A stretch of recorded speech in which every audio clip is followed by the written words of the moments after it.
Okay, good afternoon, everyone. It is not quite time to begin yet, but Mr. Azan was asking me, so I will remind you all that there is a concert next Wednesday evening on May 10, right here, and it's in collaboration with the Conseil des Arts de Montréal, and it will be 3 cellists playing. It should be very good, and one of the girls who you've seen here before, she recently won a Juno for one of her classical albums. Yeah, so she's a great, great cellist. So you should come to that next Wednesday, May 10th at 7 p.m. I know some of you have a book club right before at 6, but that's fine. Go to your book club and then come to 6 instead of 7. Yeah, so if any of you in the room are part of Janine's book club, next Wednesday it'll be at 6, so that you can still make the concert.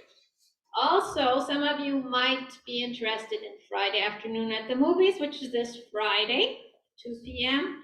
The Banshees of Inisherin. The Banshees of Inisherin. Yeah. So with Colin Farrell, that should be very good. And I will pass it over to Hershey. So we're very happy to have Hershey back in person after a long, long, long bout of pandemic. So now offered in hybrid mode. Here's Hershey. Thank you, Danielle. Hi. Come on in, have a seat. Well, I can't tell you all how happy I am to be here. And I was just figuring out when the last time was that I spoke to you live. And it actually is 2019. It was the fall of 2019 when I was here last. COVID started, you might remember, call it December 2019, January 2020. And since then, there hasn't been a live class in Cote-Saint-Luc until now. In general, for 2 full years, things were closed down as far as live presentations are concerned. I started teaching in other venues in last year, so in other words in 2022. So it's really been 2 full years plus that we haven't been able to get together and to see you. And I can tell you, I have been teaching, as some of you know, on Zoom. And I'm on Zoom right now, so this is a kind of a hybrid class where some people are at home watching and some people are here live. And I can tell you that it's not easy to be teaching to a screen. It's like you don't know who's there really, you don't know who's paying attention, you don't know who's doing the dishes at the same time. Some people might be, patting their dogs. It's a kind of a whole different way of doing things. And it's just really thrilling for me personally. And I've been teaching classes like this since the 1970s.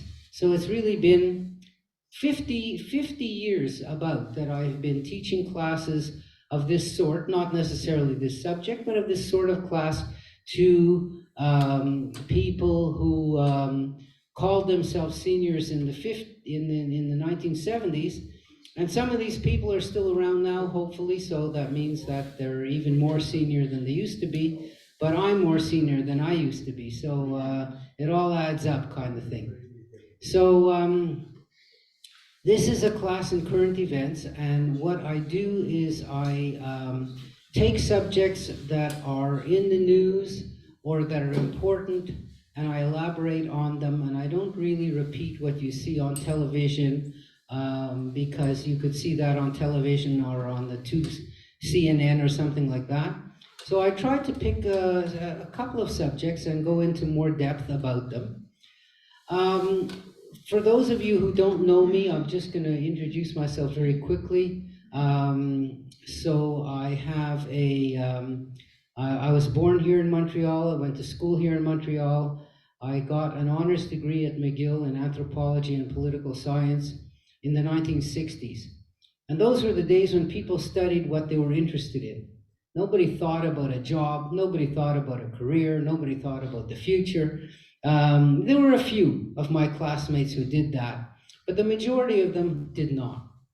And of course, needless to say, not needless to say, but I then got a master's degree at the Hebrew University in Jerusalem, Israel, also in similar subjects in Asian and African studies. It's only then when I came to look, whoops, oh wow, look at this. This is super special. It's a lecture in the dark. So you can hear me, but you can't see me. Of course, oh well, so much for that. Halloween is over, but the light is not shining in my eyes anymore, so that's good. Now I could really see you all. Terrific, you know. So it was only then, you know, after coming back and saying, okay, let me look for a job, that the reality sort of sank in, that there aren't that many jobs for people with degrees in the subjects I took. And unfortunately for me, the CEGEP system, which had just started a few years before, which would have been perfect for me, but they had already hired all their staff, so there was no turnover at that point. Anyway, I embarked on a different career, completely nothing to do with all of my studies, which is kind of normal for people in the arts. But I just loved reading and traveling and studying, I started teaching at the Cumming Center, where they were looking for someone to teach current events, and that was in the 70s. And I've been doing it ever since. So that's a little bit about me. Some of you I know by face, some of you I know well enough. It's just a pleasure for me to have you come here and to join us. So let me just scratch around the little surface about some of the things we're going to talk about. And, you know, what's important that's in the news. And there is no barometer to tell us what's the most important thing. Because what's important to some person is not important to another person. Even if we look at what is in the whole wide world, what's the most important thing that's going on right now, it's hard to point a finger, because it really sort of depends on what your own perspective is. Needless to say, the war between Russia and the Ukraine, which is now 14 months old, started February the 24th of 2022. So we're now in May, so we're talking now 14 plus months. A war which no one ever thought would continue as long as it did, is still going on with no end in sight. And you know that the world is similar to that idea of a butterfly flapping its wings in one part of the world, and the little waves that that butterfly makes go away all the way around the world. And so the war in the Ukraine has had so many effects that it's even hard. It's hard to speak about all of them, because we don't even know exactly what all of them are. But some of them include inflation, rising prices for food and for fuel, because both those countries exported a lot of fuel and food. And when you have inflation, that has other effects down the line, as we all know. Interest rates go up because the government wants to put inflation in its place, wants to control inflation.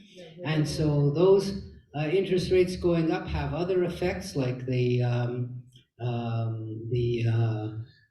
cost of people borrowing money to buy houses, to buy cars, to buy furniture. Industries and companies who want to borrow money to expand have to pay more for it. So in other words, it's like a cascading kind of domino effect going all the way down the line, because one thing happened in one place in the world. So that's why I believe it's important for us as people who want to know what our place is in the world. We have to know what's going on somewhere else.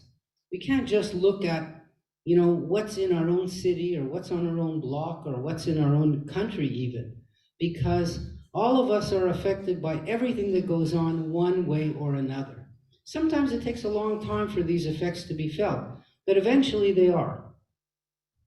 One of the sort of newest crisis in the world today is the civil war going on in the Sudan.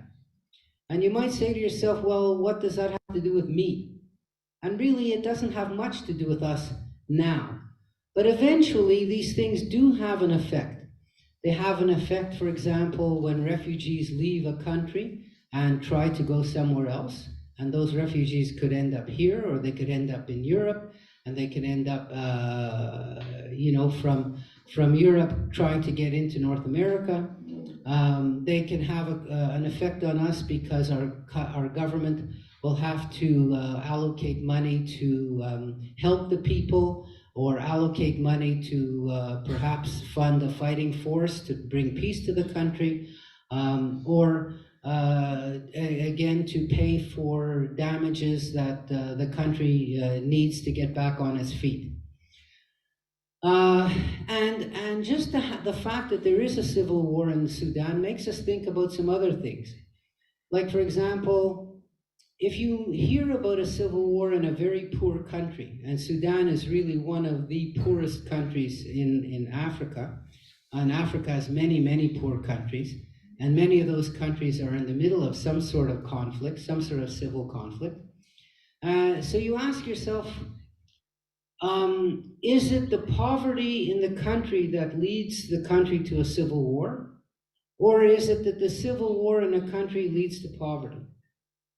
You catch the idea. So in other words, if there is a civil war in a country, like Somalia is in the middle of one, it means that all the resources of that country have to be put toward fighting that civil war.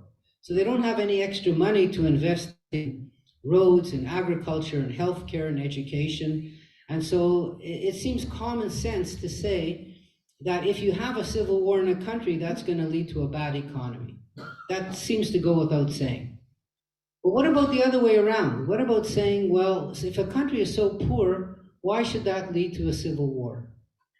And the answer to that is also kind of logical. If people have nothing to do, there are no jobs, there's no kind of future, there's so little extra money lying around, that if some guy wants to recruit a bunch of young kids to carry machine guns and go shoot over the next hill, like, what other choice do they have? And so the poverty in a country is an incentive for people to take part in a civil war if the conditions are there in the first place. So the conditions are there in the first place means, for example, there might be a country with two different religions. There might be countries with several different languages. There might be countries that have an inbuilt competition between farmers on the one hand and livestock holders on the other hand, such as in Nigeria and other places.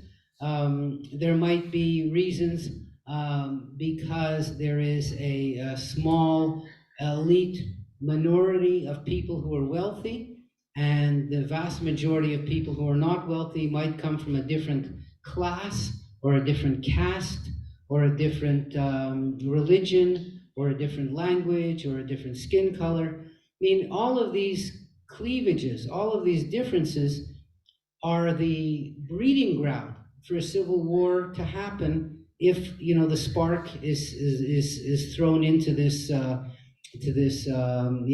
bonfire kind of thing. So Sudan is right in the midst of a civil war right now.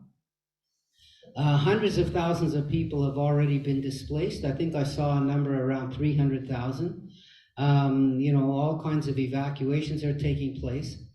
It's a country, it's an unusual country. And I didn't sort of plan to go deeply into it, but I will, since we're here, might as well explain a few things about it. It's a country which is very unusual. And what's so unusual, it's not unusual that it's a country in Africa, because Africa has more countries in the world than any other continent. It's not unusual because it's poor, because lots of countries in Africa are poor. It's not unusual because it's an Arab country. There's a lot of Arab countries around. But what's unusual about it is that it voluntarily agreed to be divided. And there are not very many countries in the world that will say, okay, let's agree to be divided. Who can think of another example? Yeah, Czechoslovakia, whoever said that is right. They agreed. They said, okay, we're going to have what's called a velvet divorce. We don't hate each other, but we don't like living together. So let's peaceably separate. And they did it in a most successful way, shockingly successful, I would say. And if you ask both sides of that divorce, do you think you were better off before, or do you think you're better off now? Both sides say they're better off now. So it worked. That one worked. Sudan had a similar, not exactly the same thing, but they had a voluntary separation. And what was the reason for that voluntary separation? Well, first of all, Sudan. Oh, hey, we're back to the. I don't know what's going on. It's our lighting person. Oh, there they are. Wow.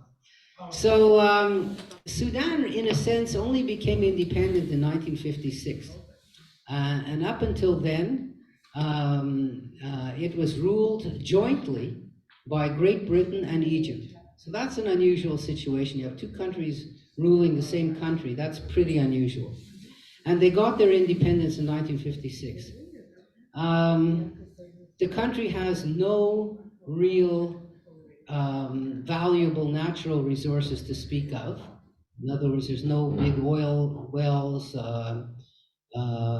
There's no other great mineral wealth in the country to speak of.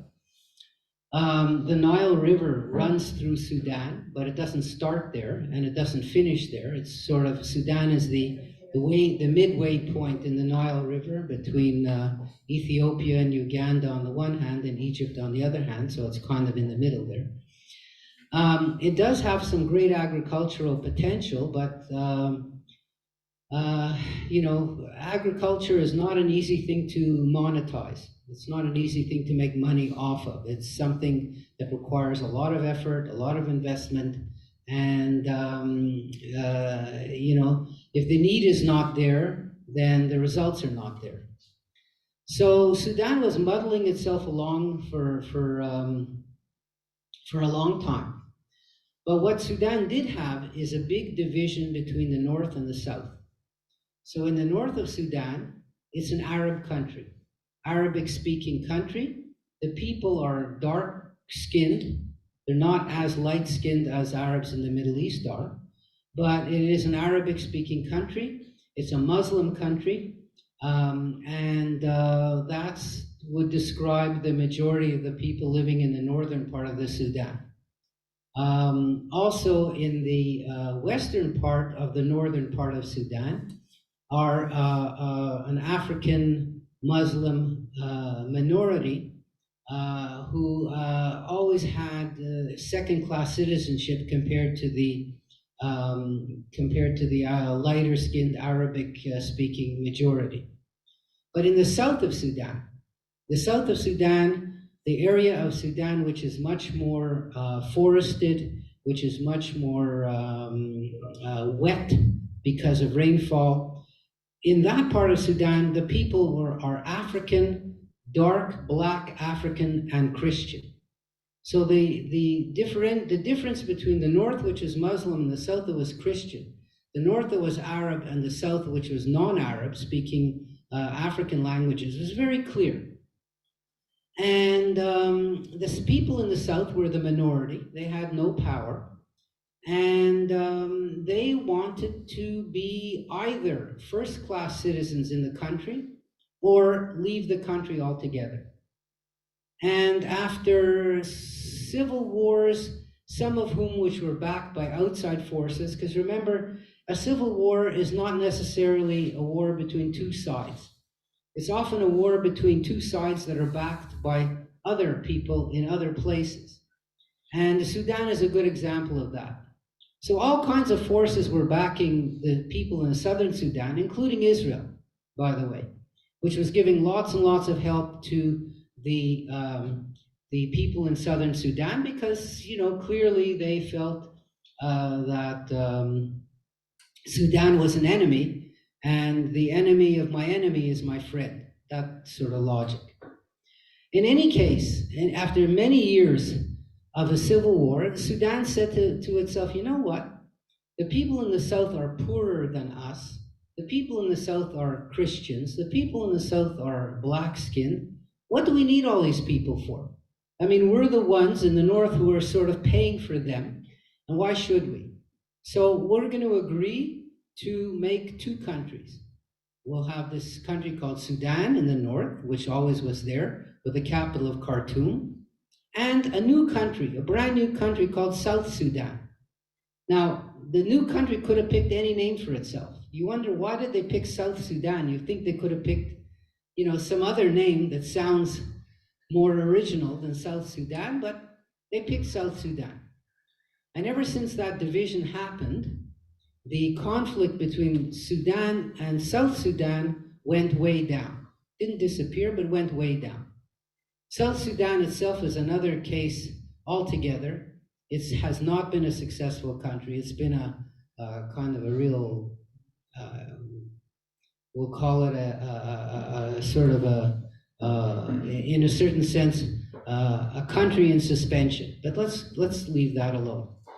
The civil war in Sudan has to do with two, we'll call them military type factions. One, the faction led by the head of the army, who became the president of the country, not so unusual in the world, and another military force which was independent beforehand, but which joined to make a government, and then they decided they didn't like the head of the army, and so they're fighting with each other. There's also a very, very strong democracy, civil rights a movement in the Sudan, and the Sudan was supposed to have had elections, and the government was supposed to have given up power to free elections, but as usual, once you get into power, you don't like leaving it, and so that's what's going on there. Also, to introduce myself, we'll leave that subject, we're going to leave alone for now. I'm a person who travels a lot, so I have really several interests in my life. Traveling is one of them, and this year I have traveled to Eastern Turkey on one trip, to India and Nepal on another trip, and I just came back from Indonesia and Singapore on a third trip. So I thought I would speak somewhat about something about Indonesia in general, because it's also a country that's making the news for all kinds of reasons. So just to touch over some of the subjects that we're going to discuss in this series is there is an election in Turkey, where I just was, in 2 weeks' time. So Turkey is a country I've been to, I think, 5 times. It's a most fascinating, interesting, and lovable country. It's hard not to be charmed by going there, because it's got so many interesting things, and it's just the people are so nice and friendly, and it's a country where tourism is a large part of their economy, and they receive tourists really from the Europe on the one hand, from the Middle East on the other hand, and it's a kind of a bridge between Europe and Asia. It's a bridge between the Western world and the Middle Eastern world. It's just located right smack in the middle of Europe and Asia, and so it's such an important country in that sense. And we did a trip to eastern Turkey, going all the way along the Syrian border, the Iranian border, and the Armenian border, and to a part of Turkey that most people don't go to. But what we did see there, according to them anyway, was Abraham's birthplace, Abraham from the Bible, his birthplace, the well where Rebecca met Isaac, that well, and other kind of important archaeological sites, the most important of which was, and the reason that I went there, was they have the oldest temple ever built by man that's been discovered. This temple is 14,000 years old. So if you figure that, the Stonehenge may be 4,000 years old, this thing is 14,000 years old. And it's not just a pile of rocks that somebody, put up in a circle. These were intricately carved columns with all kinds of figures of real animals and sort of fake animals. And it's a huge area too. It's not just like one little room like the room that we're in right now. It really covers quite a large area. What's so amazing about this place, this temple, is that it was done before agriculture was invented. So it means that people came to this place to build these structures, but they didn't have a permanent settlement around there. They never found any permanent settlement near there. And we know that agriculture, meaning the idea of taking wild seeds, as happened in Turkey, in Iran, where agriculture was invented. But in Turkey, Iraq, Iran is kind of the origin of settled agriculture. They have so many wild plants that grow there: wild wheat, wild barley, wild millet. And somebody just decided, instead of picking this stuff, let's see if we just put the seeds in the ground, what happens? They have wild fruits of all sorts: wild apples, wild apricots, wild pomegranates. All kinds of these things grow naturally in the area. And, it took people to figure out that if they planted these seeds, they could sort of wait until they get ripe, and then they don't have to keep walking around looking for more wild plants, but they could sort of, by planting the right things at the right time, they could have a supply of food that could be stored. And once you have a supply of food that can be stored, you then have the free time to do other things, to build things, to worship things, to have commerce and trade what you have in surplus for somebody else, what they have. And that was the beginning of settled agriculture. It happened somewhere around 10,000 years ago, meaning somewhere, give or take around 8,000 BC. But these temples that I saw were built there at 12,000 BC. So nobody knows who did it, why they did it, anything like that. But I saw it in National Geographic. They did an essay on it with pictures, and then this trip came up, and my wife said, here's a trip to Eastern Turkey. Who wants to go there? I said, like, where's the trip going? They said, it's going to Göbekli Tepe. I said, Göbekli Tepe, I know that place. That's what I just described. I said, you sign up right away, and that's what we did. That's how I got there. So it was quite interesting. It was, among other things, what was so interesting there was we had a guide who was one of 1,200 licensed tour guides in Turkey. There are 2 Armenians, and he was one of them. So imagine he is taking us to what used to be the Armenian territory in eastern Turkey, and all those Armenians, as you probably may know, were killed or ethnically cleansed during the First World War in 1915 and 1916. The Ottoman army chased out and killed every single Armenian that was living in eastern Turkey. So there's none left. Not a single person is left. What's left are churches, monuments, things like that. That's what's left. We came up to one place. It was once the town was called Ani, A-N-I, and there was a magnificent church there, sort of half busted. And the signs that you read, the tourist signs, they have signs just like I'm standing here, and it's like half in English and half in Turkish.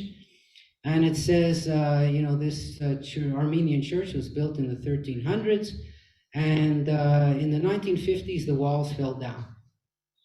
In the 1950s, the wall fell down. So our guide said the walls didn't fall down. The Turkish army were using it as target practice, and they were shelling it. So that's how the walls fell down. But of course, you would never hear that from a Turkish tour guide, because obviously it's not, kosher to say that. So, so that was that trip. It was really an interesting one.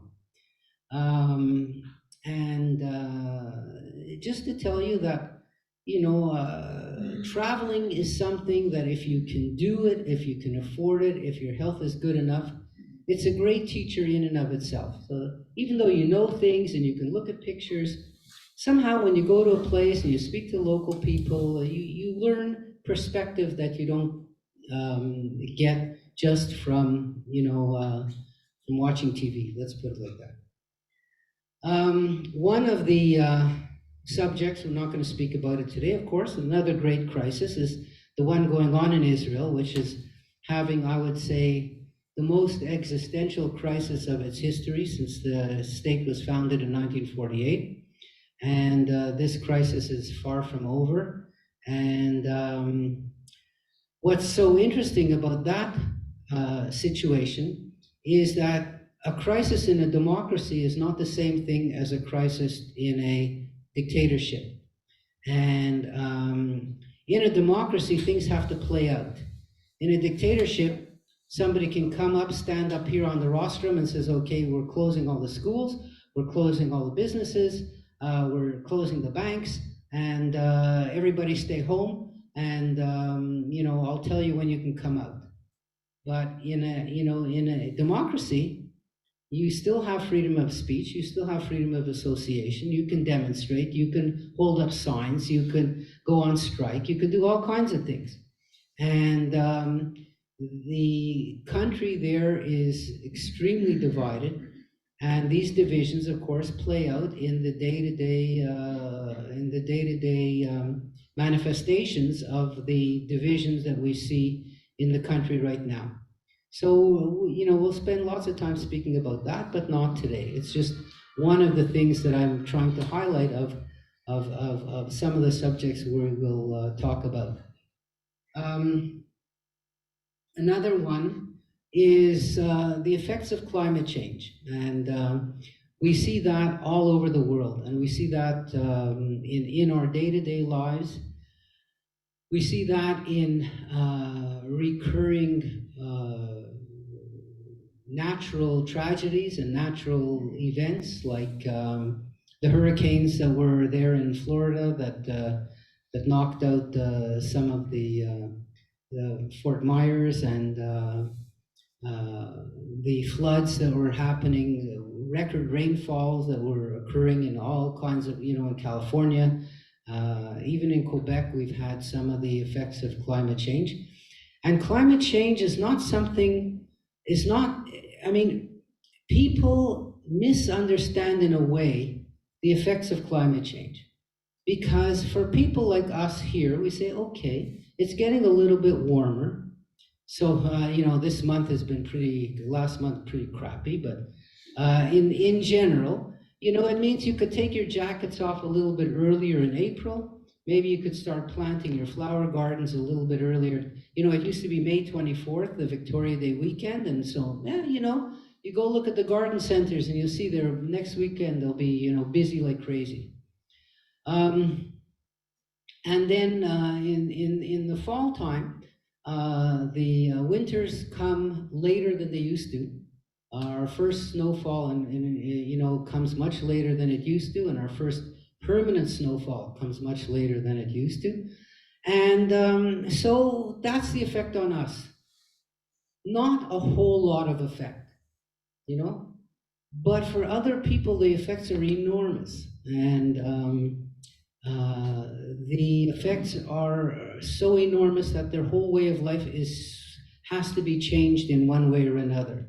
So that has to do with drought, which occurs in places where there wasn't drought before, or floods that occur in places where there weren't floods before, and the just warming and heating up of the climate, which means that they can't grow the crops efficiently that they could before. And what that causes is people have to leave where they were living. If these were people who were poor, people living off the land, for example, I'll give you a good example. In Central America, Honduras, Nicaragua, are experiencing a drying out of their climate. That means that the coffee they used to grow can't grow, the corn they used to grow can't grow, and they have to get up and go somewhere. And where they're going to, obviously, is the US. So climate change and migration are tied together. And I did want to speak a little bit much more about migration, but we'll get into that also. Just that's one of the subjects I wanted to speak about today, actually. And just to highlight some other issues, we just learned this week that the population of India has surpassed the population of China for the first time. So India and China together both have about 1.4 billion people. 1.4 and 1.4 is 2.8. How many people live in the world altogether? Anybody have an idea?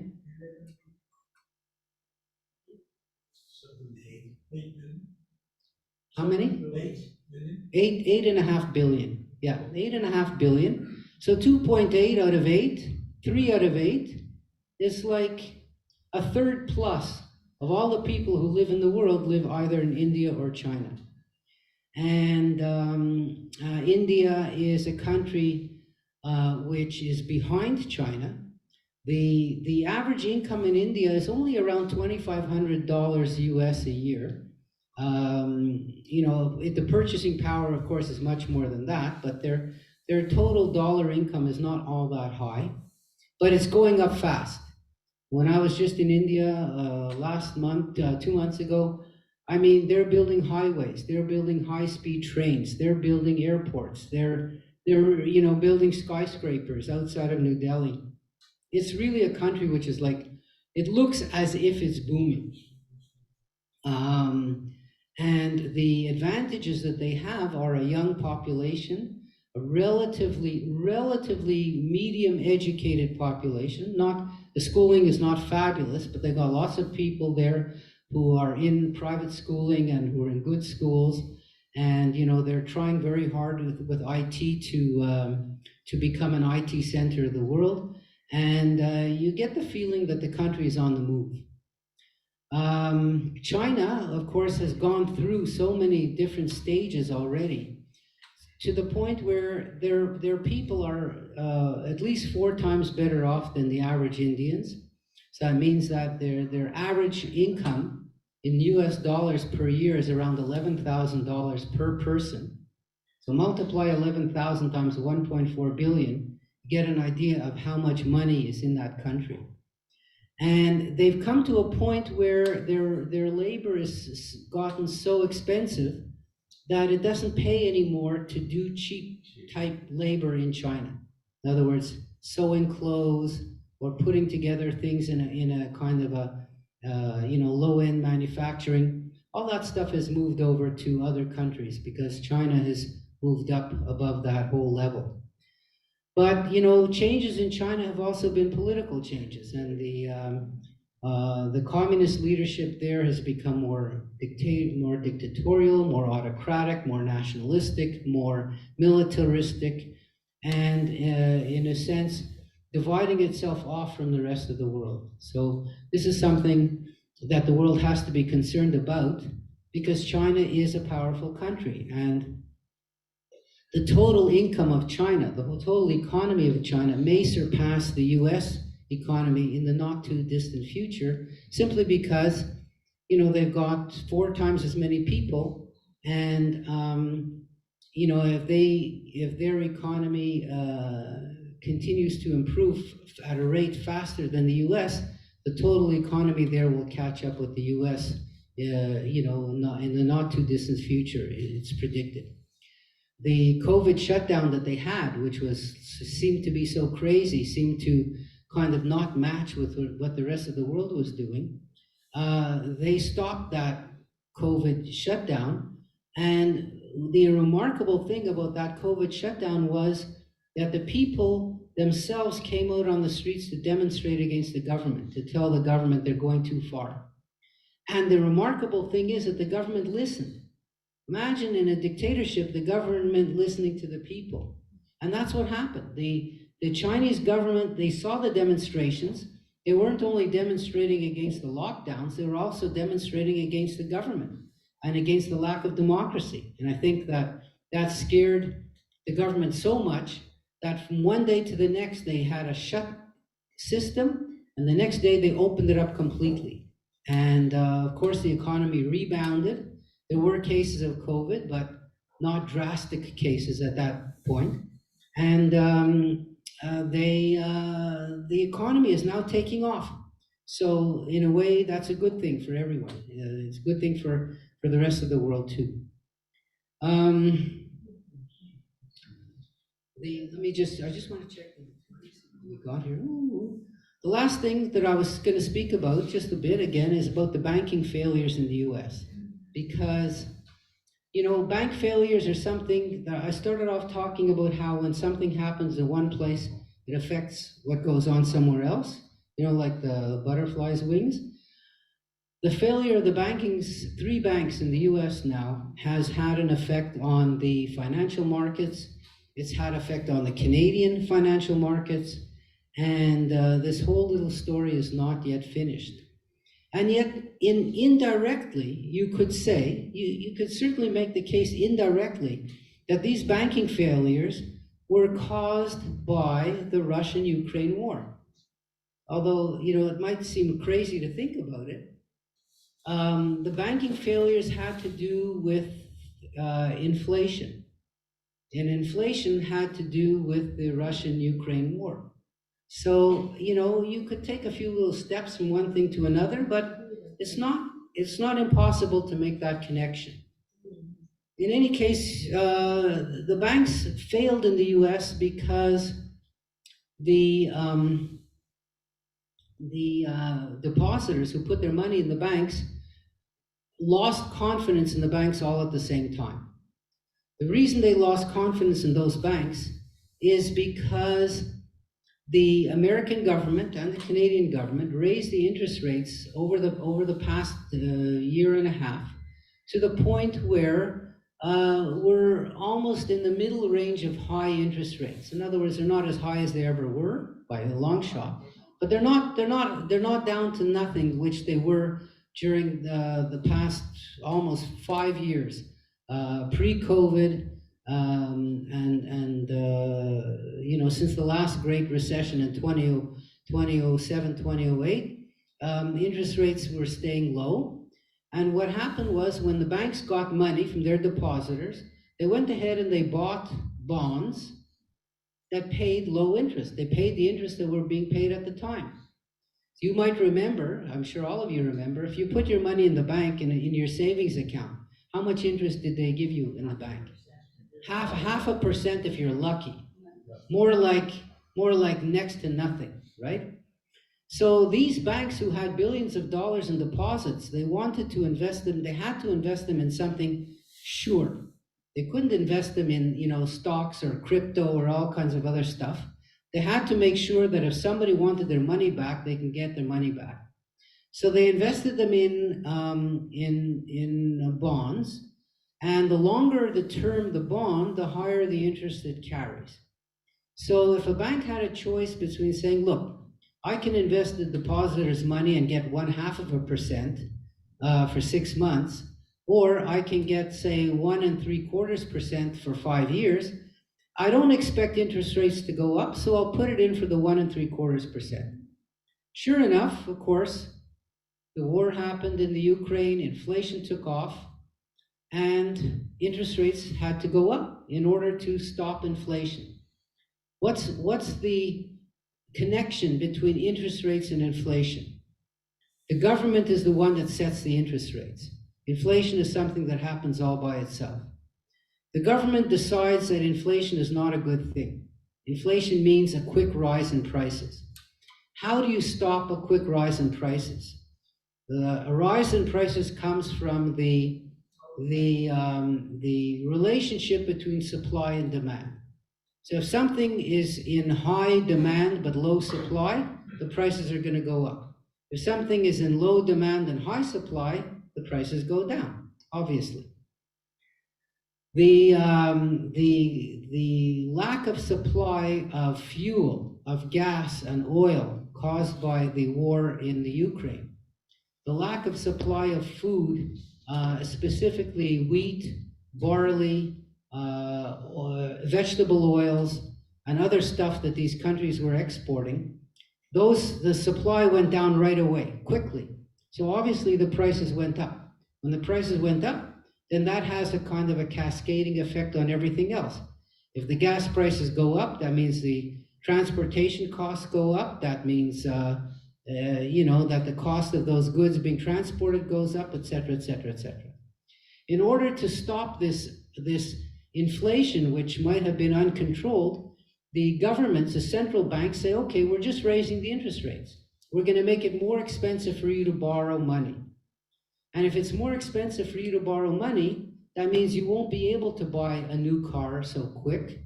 You won't be able to build a house so quickly. And therefore, the demand for the products that make those houses and make those cars will go down. And that will bring down the cost of living. And that means that inflation will go down. So it's a kind of an indirect way. Raising interest rates is an indirect way of controlling inflation. But when the interest rates did go up, those banks that were holding all that money, those deposits invested in low income bonds, what that meant was the people looked at that and said, hey, you know what? Something doesn't make sense here.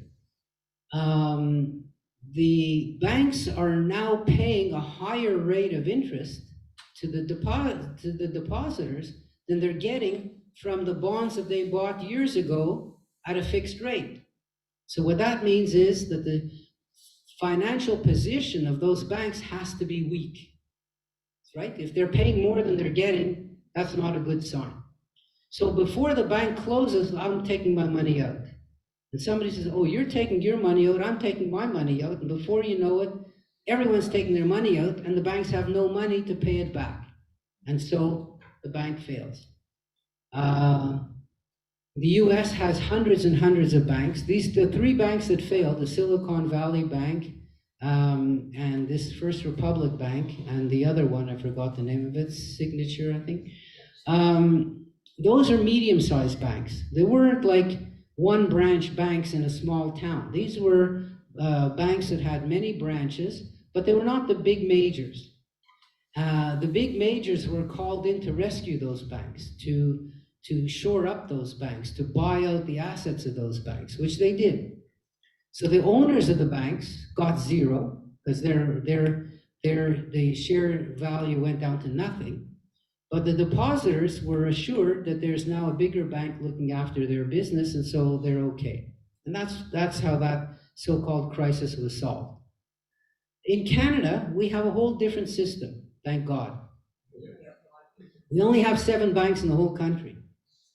None of those banks are in any kind of trouble, anything like the banks in the US, for all kinds of different reasons. And one of the reasons is that the government is much more close to those banks than the American government is to their banks. Another reason is that the Canadian banks don't lend money out as freely as American banks do. So they're much more careful about who they lend money to, how much money they lend to, et cetera, et cetera.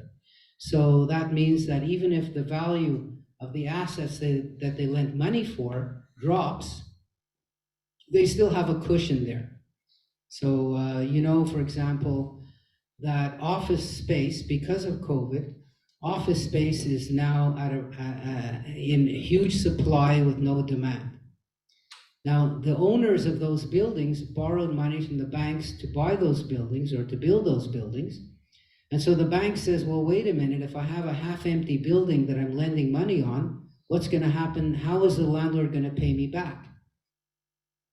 Some of the landlords can't pay back, but the banks will only lend a maximum of about 75% of the value of the building. So if the value of the building goes down by 20%, and the bank takes it over, there's still a little money to be made there. If the value of the building goes down by 50% and the bank takes it over, well, they're going to lose money.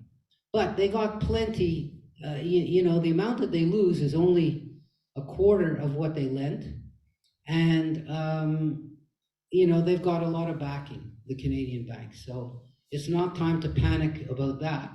But the share prices of the Canadian banks have all fallen down quite a bit compared to the high that they used to be at because of this crisis. And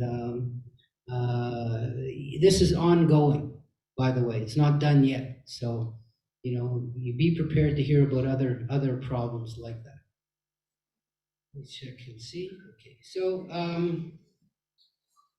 that's that.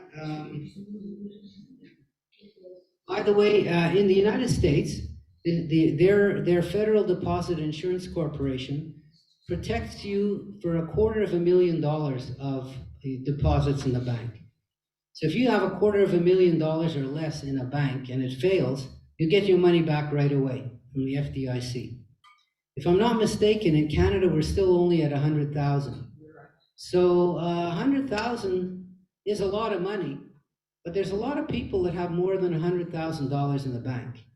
Just in case you have more than $100,000 in the bank, put it in a few different banks. Then each 100,000 will be insured separately. So you don't have to worry, let's say you have $2 million in the bank in one account. Better, divide it up into 20 accounts of 100,000 each, and you'll be better off that way. But not many people have $2 million in one single bank account. I just wanted to, I spoke much, I didn't speak about any of the subjects that I wanted to speak about, but I just would like to tell you a little bit about Indonesia, where I spent my last 3 weeks, and I got back on Friday. So just to tell you, today is Tuesday. It's 12-hour time difference between those countries. So I'm almost at 3 in the morning right now, considering that I've had a few days to catch up. But Indonesia is a remarkable country because it is, first of all, the 4th largest country in the world in size of population. The population there is about 280 million people. So there's only China and India, which are tied, and then the US, and then Indonesia in terms of population. It's a country that is made up only of islands. So just like the Philippines is made up only of islands, just like Taiwan is an island, Indonesia has no mainland. It's just a bunch of islands, 17,000 of them, in fact. It is also a very multi-linguistic and multi-ethnic country. So there's over 200 different ethnic groups that live in Indonesia. There's about 200 different languages spoken in Indonesia. And Indonesia decided, and we can think of another example, when they became independent in 1946 to 49, call it 49, they needed a national language because everyone spoke their own language. And so they invented a language that they called Indonesian.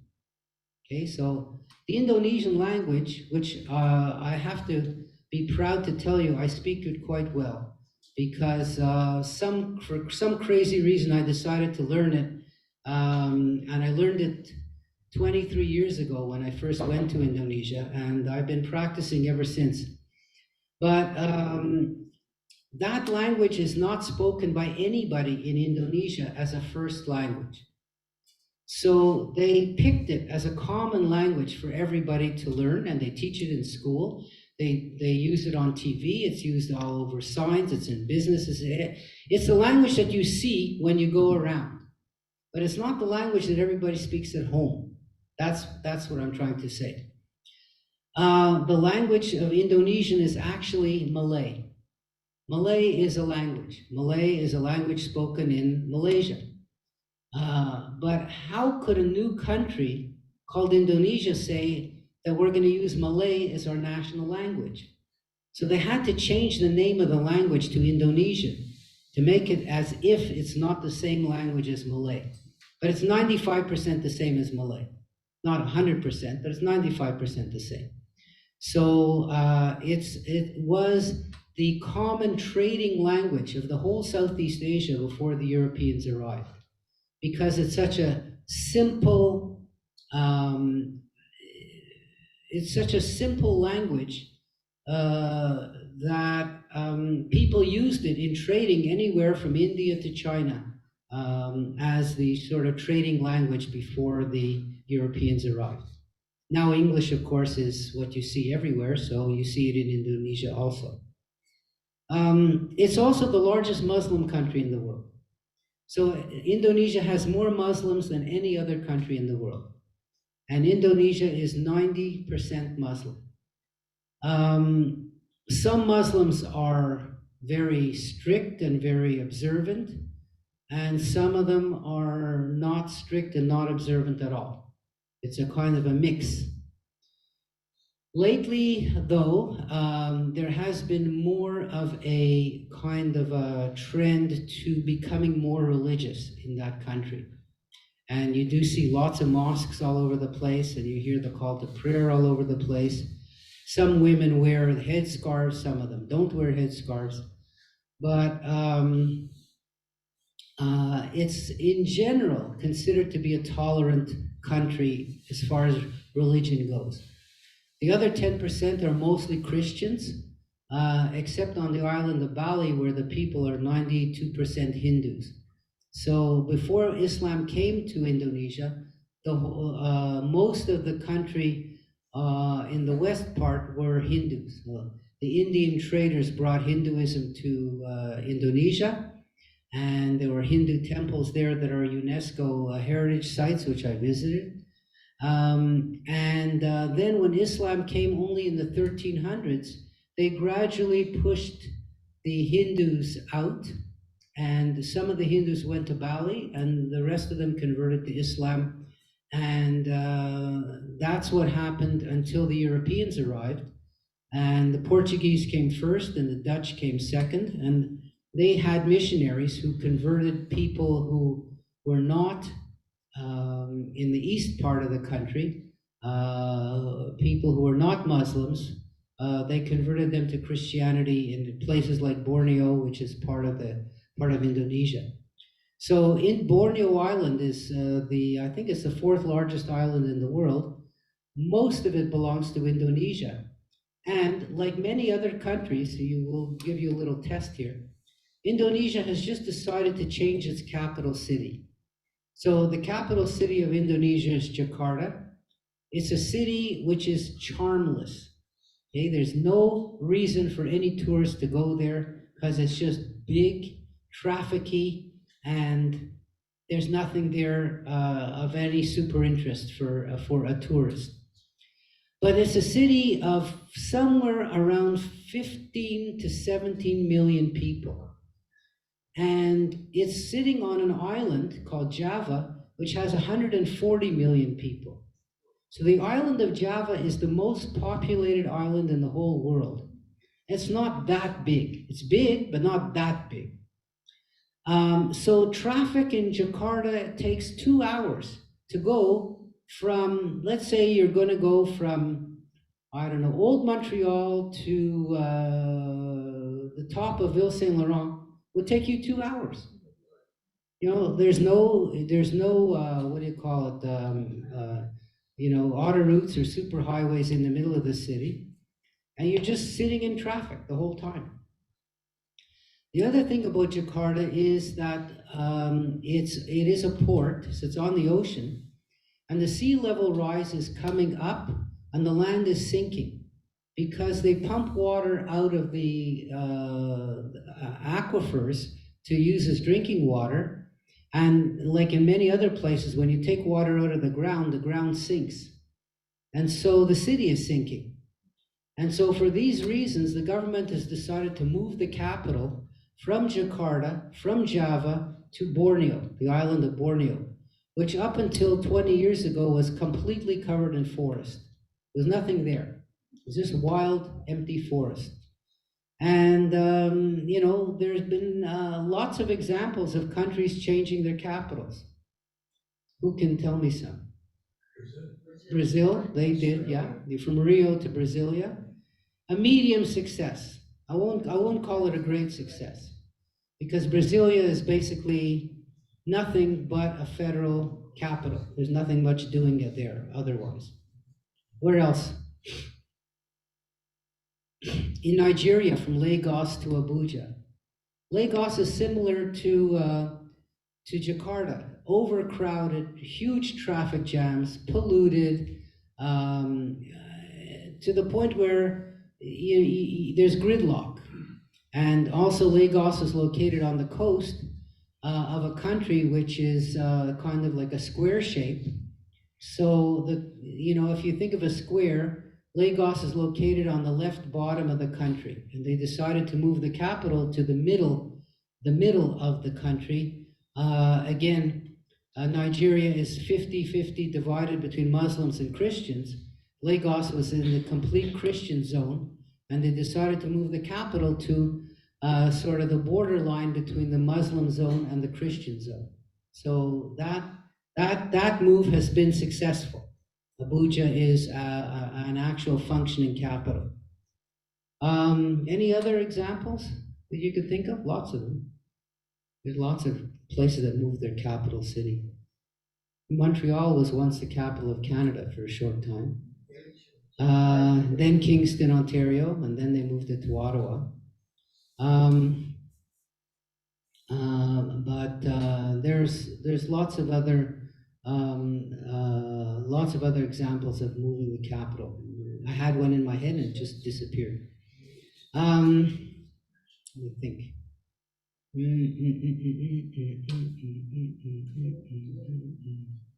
Yeah, there's one in Kazakhstan. They moved the capital from Alma-Ata to Nur-Sultan, another one. Actually, China, Beijing was not the capital of China for a long time. It was Nanjing that was the capital of China during the days of the pre-communist days. Anyway, that's that. Yeah, the U.S., sure. The capital was in Philadelphia. It was in New York City for a second, and then they moved it eventually to Washington, which wasn't a city at all. They built the city after when they decided to move the capital. There was nothing there, so they built a city to accommodate the capital. Which, by the way, Cairo is doing also. So Cairo in Egypt, they're not moving the capital away from Cairo, they're moving Cairo.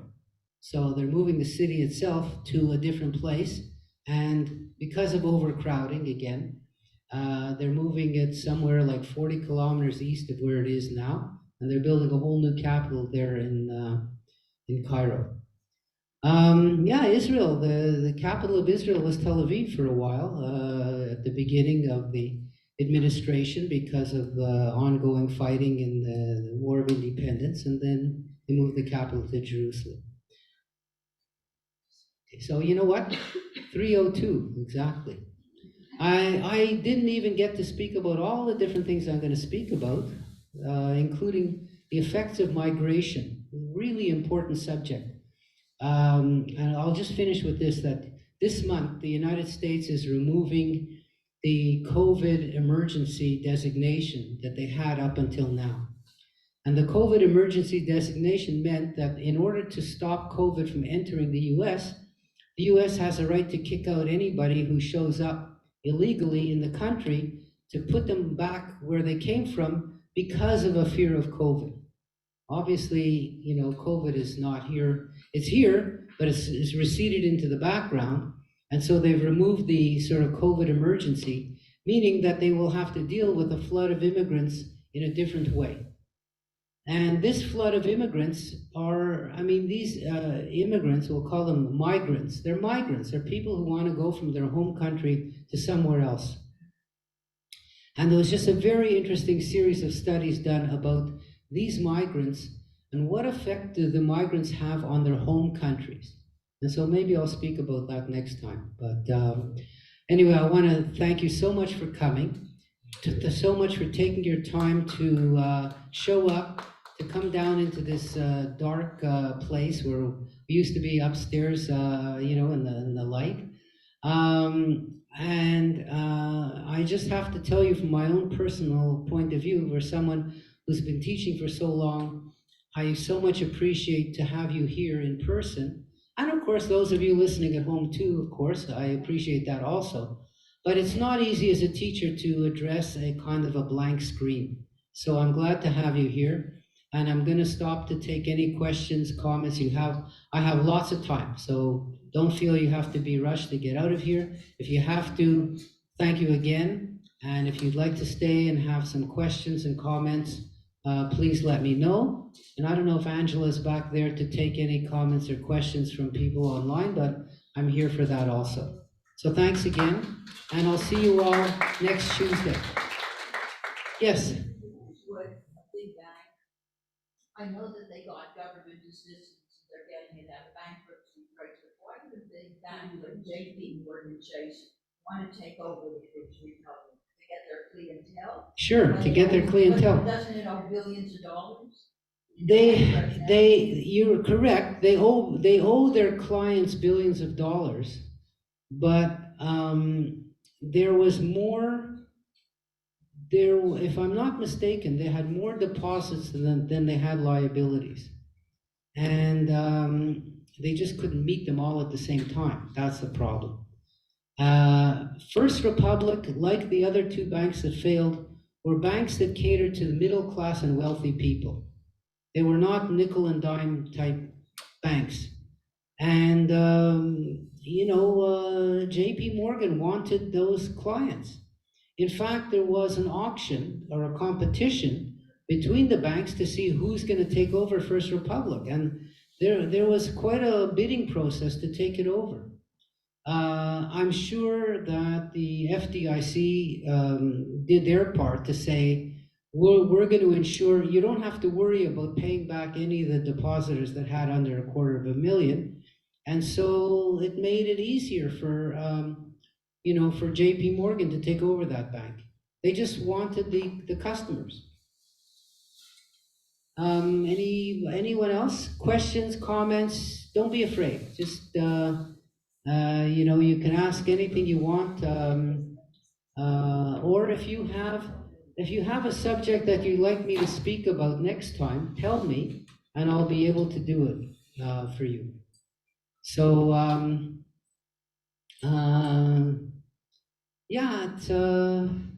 just let me know. Are your talks going to be on one particular subject or many? Normally the way I would do it is to speak about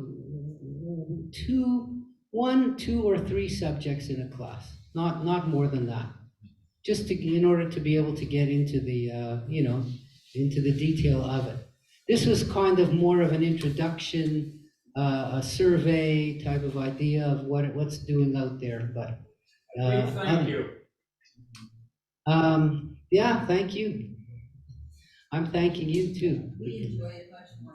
Yeah, I do too. It's definitely nice to see faces, and especially faces that I know who've been coming to these classes for a very long time. Like I said, some of you, I've been coming to my classes for 20 years or so, like that, and we've all gotten older at the same rate. So that's very true. And I'm starting to feel it, I can tell you that. So, for those of you who are watching, thank you very much for tuning in. For everyone who came, thank you so much again. And I'll see you all next Tuesday at 2 o'clock. And thank you to the Angela and to Danielle and to the film crew that are working to broadcast this episode. So thank you very much again. It takes a lot of work, to set up the microphones and the lights and the cameras and everything else. It's a lot of unseen people have to do work for it to get done. So we'll see you all again next week. Thanks so much.